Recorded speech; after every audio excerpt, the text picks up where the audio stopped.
Labradoodles, and these medium Labradoodle puppies have moved. As you can see, we're in new quarters. We're going to talk about that.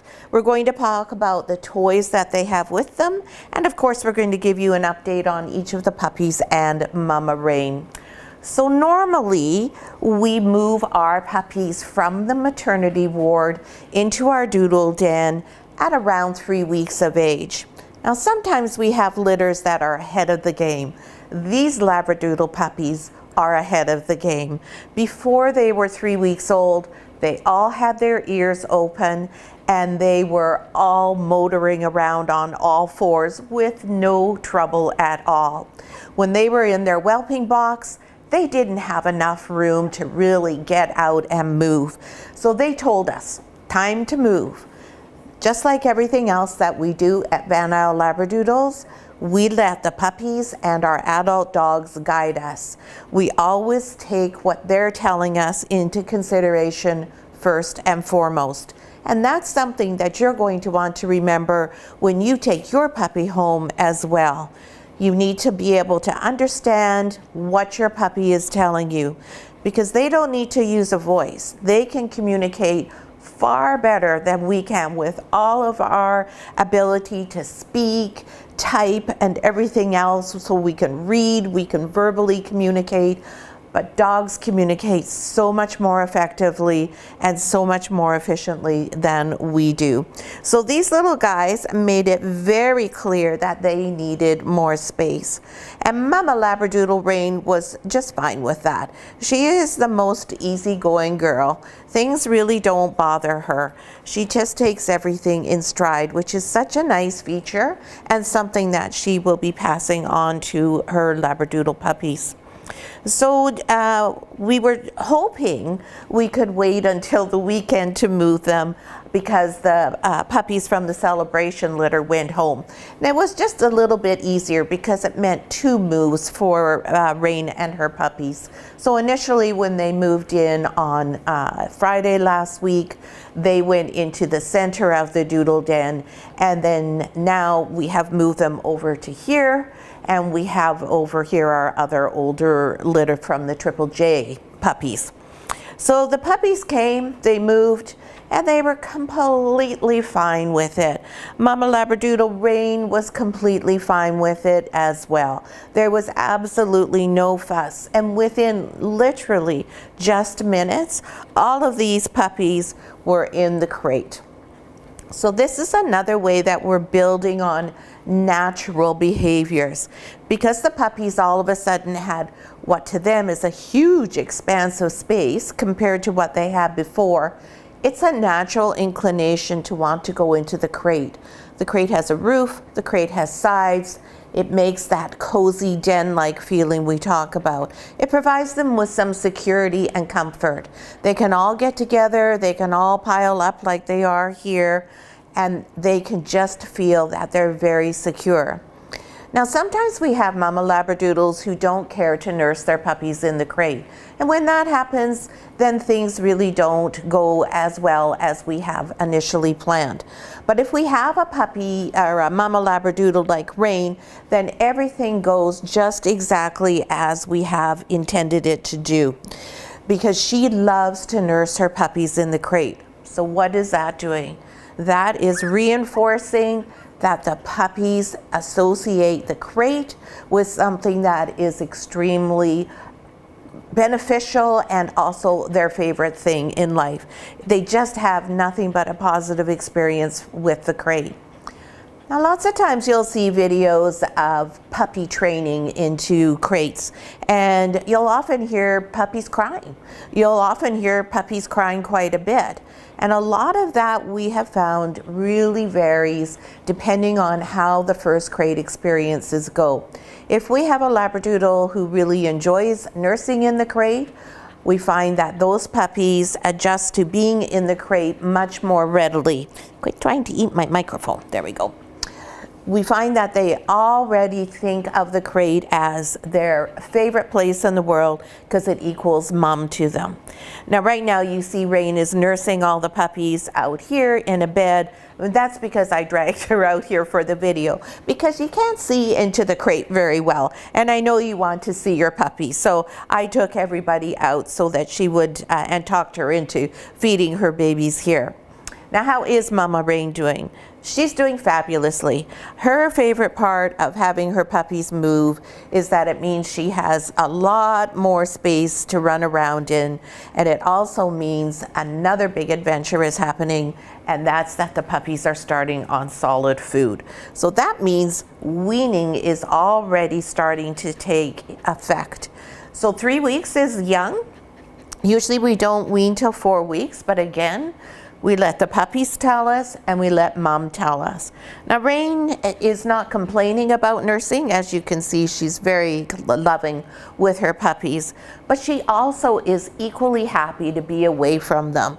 And she's told us multiple times that she really would like to go and run around the backyard, not really so much lie down and feed puppies. So they don't have any teeth yet. You can see Red Collar's mouthing my finger here. They have no teeth yet, so that limits, of course, what we can give them. So what do we start off with? Well, we start off with goat milk, and we're so fortunate. Our chiropractor lives on a farm where they have goats, and she milks the goats every day, and we get the milk directly from her. So this means we have completely organic, completely natural, completely raw, amazing health benefit goat milk to offer them.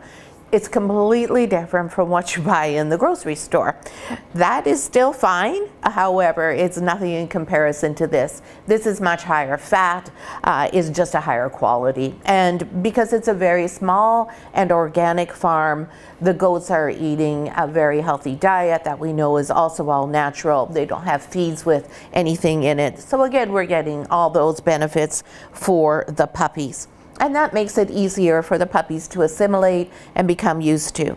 So that's not what they are going to eat all their lives, of course, but it will suffice to give Rain a bit of a break, fill these tummies up a bit more with something that's natural and as close to Mama Dog's milk as we have available. So it just helps Rain out, it helps the process, and then once they start getting teeth, then we'll give them some of the raw food. But before they have teeth, it's just going to be a mushy mix of some plain rice pablum, raw goat milk, and a little bit of pumpkin. And the pumpkin is in there just to help their tummies and their digestion, because of course this is something entirely foreign to them. And when you make the transition from to solid food rather, you want to make sure that you give them as much support as you possibly can so that their little tummies are not upset. So Rain's quite happy about that. She's taking that all in stride. And then so how do we know that the puppies needed more food? How do we know that Rain was thinking it was time to wean her puppies? Well, Rain was telling us because she was quite happy to be away from them. She didn't feel any huge compulsion to immediately return to them. The puppies were telling us because they would nurse, Rain would get up to leave and say that she was finished nursing them, and they were still looking for more food. We can also tell just by feel. We feel how full their tummies are. Now you'll hear me lots of times talking about squishy puppies and juicy puppies and fat puppies. And when puppies are like that, it's very obvious that they're getting all they need from mom. So right now, if we were to go and check on Misha's puppies, for example, and see what their tummies felt like, their tummies feel much more full than Rain's were feeling. So are Rain's puppies thin? No, they're not thin at all. We'll go through their weights a little later. But they just weren't quite as round and full as we like them to be. So that tells us it's time to start giving them something extra. So once they all finish nursing here, I think Reynolds has some goat milk made up, and we will put that down and show you how they're doing. Mostly they are skating through it on their 4 paws. They haven't got it mastered. Today is the first day they've seen it, so it's a very much of a learning curve yet. So now you can see on some of their backs there's little specks. You can see on green color here there's a little speck on his ear, and that is the dried formula that we've made up for them. So they right now are getting it more from licking one another than they are from out of the pan, because dogs don't know how to lap. This is something they have to learn.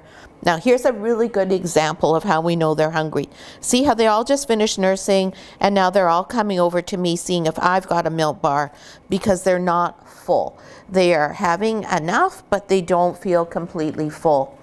So we will give them that food in just a few minutes. And before we do that, we're going to go on to talk about toys. So can a Labradoodle puppy have too many toys? They can't have too many toys, but they can have the wrong toys, or they can have too many out at the same time. It's very important that the right type of toy, that's not yours, the right type of toy at the right time is introduced to your puppy. And this holds true right through to when they become adult enough that toys have a different purpose, and that's at around 6 months. So toys are not like how we think of them for children. These are not treats, these are not bonuses. These are things that they need to have. These are important parts of their mental and social development. So the first thing we're going to show you here is Mr. Elephant, who Rain is obsessed with. Rain, that's not for you. I may end up getting Reynolds to put Rain out so we can show you everything without her trying to steal all the toys. So in a minute, maybe Reynolds rather, not Rain, can do that. But this is Mr. Elephant. Mr. Elephant has nice big ears, and you'll see he's bigger than the puppies, but he's not huge. He's not an overwhelming, scary guy. He's just here, and his function right now is he's in the room so the puppies get used to having something different. Here, you go see Daddy. Go see Daddy. Go see Daddy. Go see Papa. She's going to be uncooperative. Maybe Reynolds will get a treat, and that might tempt her. If she's uncooperative, we'll just have to manage with her. This is not so intimidating that the puppies are scared, but it is something new and something they haven't seen before. So all we do is place it in the bed with them so they get used to the idea that there's something new and different. And they'll come and they'll explore it, they'll check it out, they'll smell it, they'll see what they think about it, and they'll decide, okay, it's something new and it's something that is different and nothing is happening to us. And that's the lesson that we want them to learn. We want them to know that they can have new and different things without being afraid of them. So the other toys that are in here are also new and different things. Now, right now we've got Rain is having a little bit of an argument over there because Reynolds gave her treat in the crate and her puppy is interested in it. So I'm just going to go and take the puppy out of there so that Rain is not feeling that she is being threatened by that. Come on, yellow collar, you come over here. Mommy's got her toy and now you've got your toy.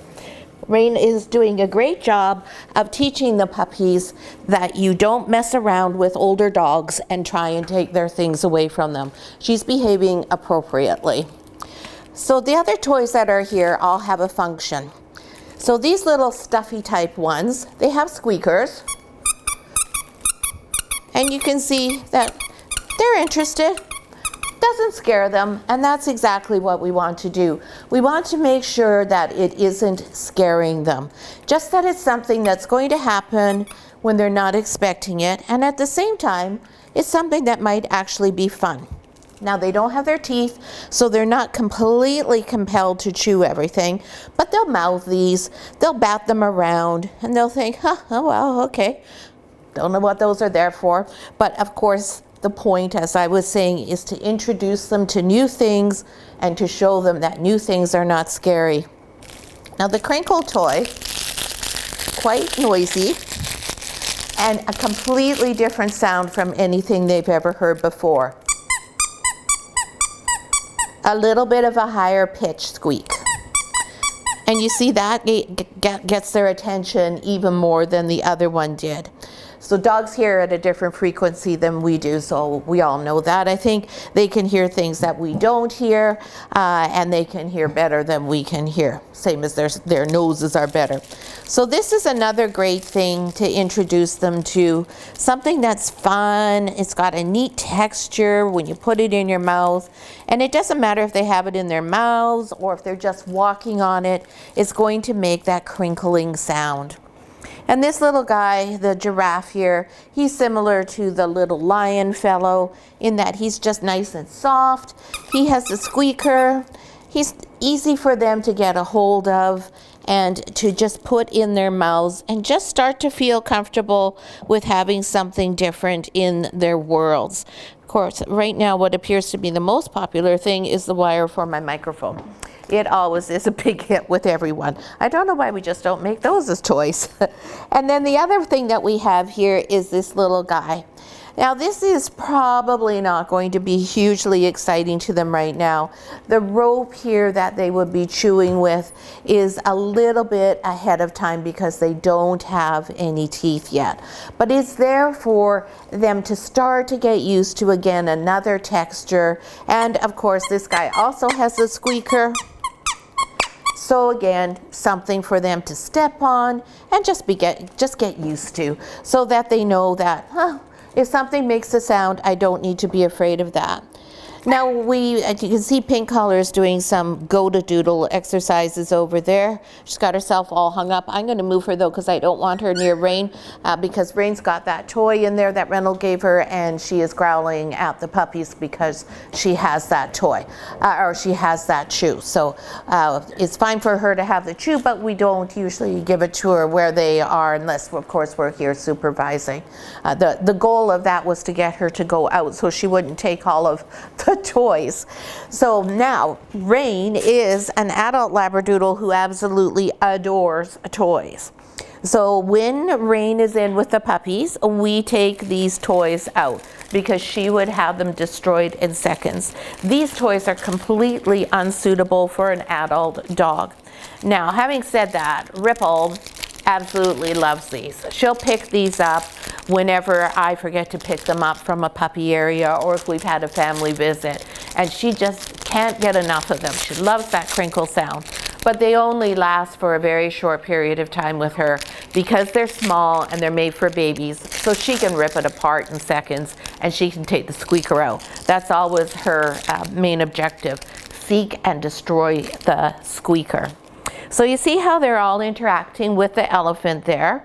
And the reason why they're so keen to interact with him is because he's soft and it's just like having Mom there. So this is exactly what we're looking for. We have something that's not Mom, something that's new, and look at, we're cuddled up and we're feeling like, oh, we've got that bliss that we feel when we're with Mom. So we have nothing but a super positive response to having something strange in with us. That's what we want our puppies to be doing.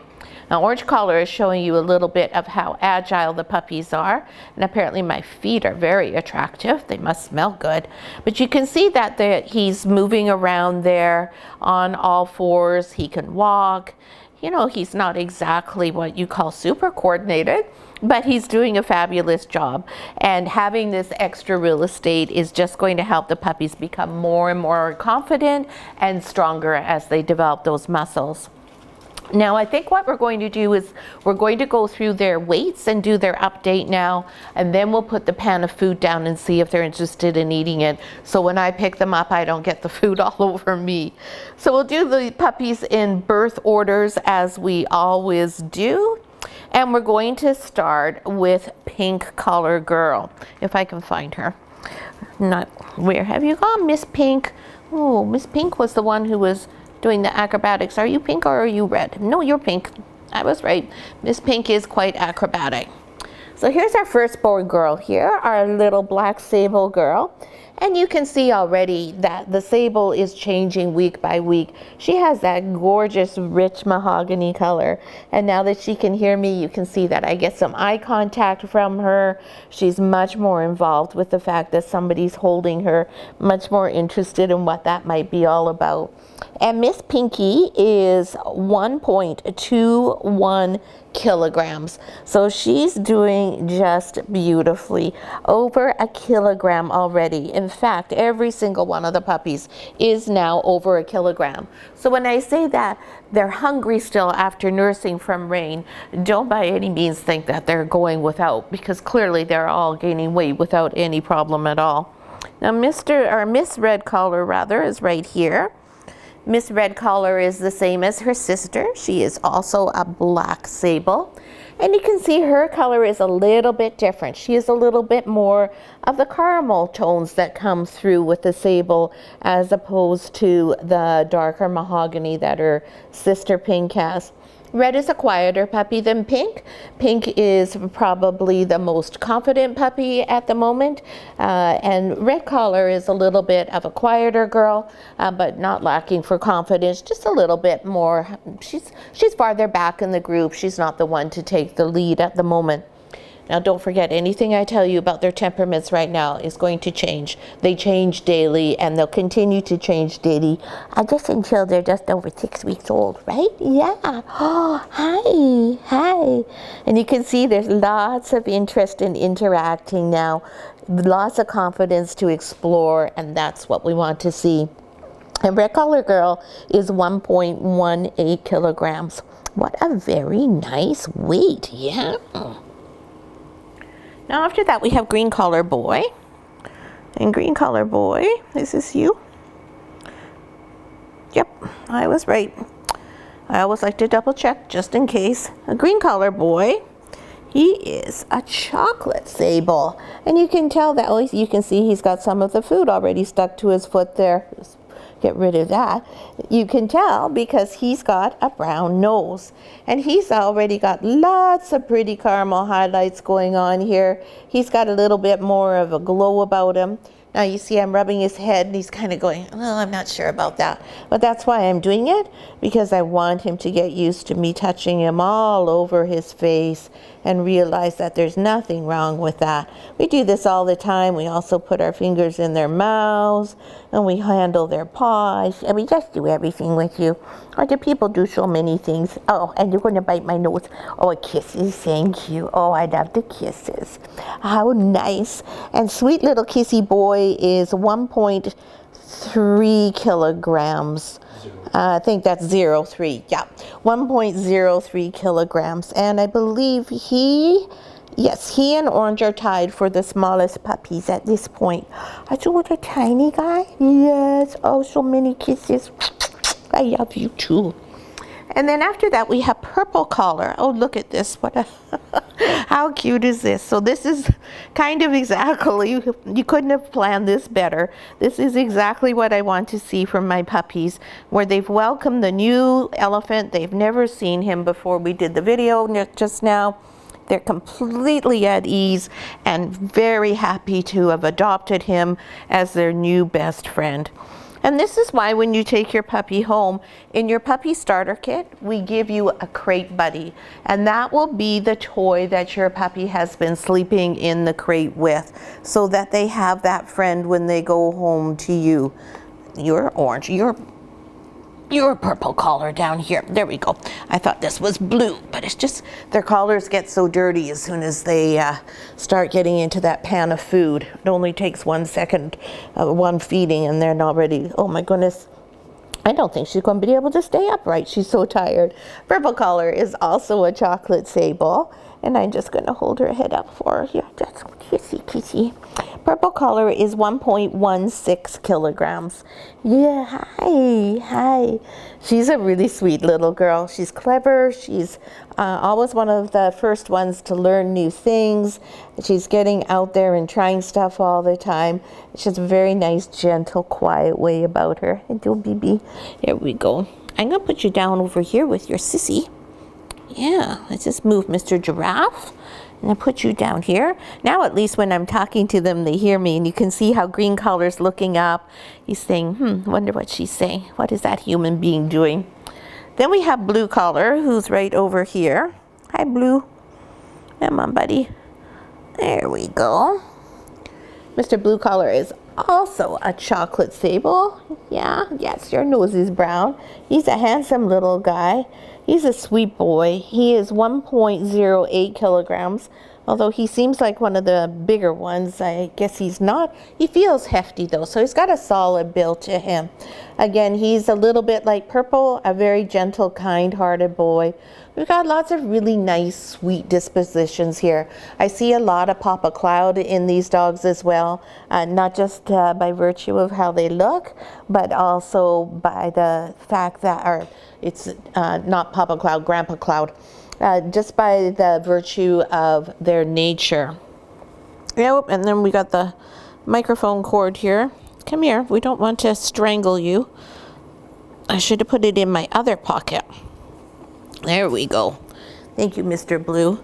Now we have Mr. Orange, who's over here. Oh, Purple's trying to use Orange as a pillow, so I'm just gonna pull him out of there before that happens and I disrupt them any more than I need to. Hi, Mr. Orange. How's my handsome boy? This guy is a real sweetie. He's funny. I like to watch him lots. He's the one who likes to get out and walk the most. He's quite an active physical guy at the moment. He really likes to stretch his legs.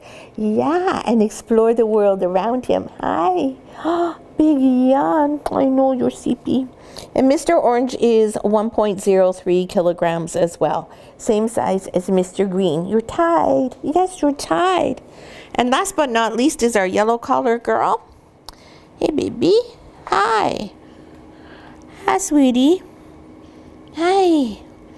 There we go. Hi. And Miss Yellow Collar is also a black sable girl. So all three of the girls are black sables. She is got a really cool striping going on. She looks a little bit like a tiger right now with the way her sable is starting to clear out. And Miss Yellow is 1.04 kilograms. So just a little smidge above the two boys who are the smallest. So you got three right around the exact same weight there. Yeah. So that is all the puppies, and I'm just going to get Reynold to grab the pan of food. Now that they're all conked out, there may be zero interest whatsoever, but we might as well give it a try and see if you can have a chance to watch what they do when they get their food. So it looks like this, not particularly appetizing if you're a person. Orange food is not something that we eat too much of, but they seem to like it. And you'll see it's quite thick. It doesn't really run. And that's why we put the pablum in, because we want it to be thicker, because the idea of it being thicker is it's easier for it to stay on their tongue and for them to actually get it into their mouths. So I'm not sure, like I said, if this will be successful, but hey, do you want to wake up and see? Yeah, what's that there? They may completely ignore it, and if so, then next week when we do our update, then we can always show you then what's going on with the feeding development. Next week they may even be starting to eat a little bit of raw food if they've got enough teeth. Usually their teeth aren't in enough by then. Looks like nobody's interested in it right now. Let's see. Oh, that was definitely some interest there. My finger almost went down the throat there. Yeah, oh yeah, that's that stuff. Yeah, I had some of that stuff before and I liked it. There we go. It's just a matter of them figuring out where it comes from so they can get it in their mouths. Purple's interested now that, there we go. See, and you'll see Red Collar is learning to lick it off of Purple. It's just getting the idea that it's in the pan. And we're going to go for a little skate. And you can see how dirty everything can get in just a matter of seconds when you have puppies learning to eat their first few meals. They make a huge amount of mess. And they like it off my finger because that's just like nursing. It's just like having a nipple in your mouth when my finger's there with the food on it. And basically what they're doing is sucking it off my finger as opposed to actually using their tongue. And we want them to be using their tongue and lapping it up. So you can see now they're going to have a little free-for-all. It's all over yellow. And this is why we end up with dirty, sticky, icky puppies. Yeah, we can make a big mess, and they get their faces all filthy. I'll just leave the other one sleeping so you get the idea of what it's like when they are eating raw food. So that's our update for today. I hope you enjoyed it. We really appreciate it when you take the time and post some comments, ask questions. I'm always happy to answer you, or even if you just have time for a thumbs up. If you are watching our videos on your TV, it's not as easy to do the comment, but if you watch on your computer or on your phone, then it's easy just to post a comment, and we really do appreciate those. So we hope you enjoyed our week 3 update for these medium Australian Labradoodle puppies from the Raynebow Rhapsody litter, and we'll see you again next week. Thanks so much for watching.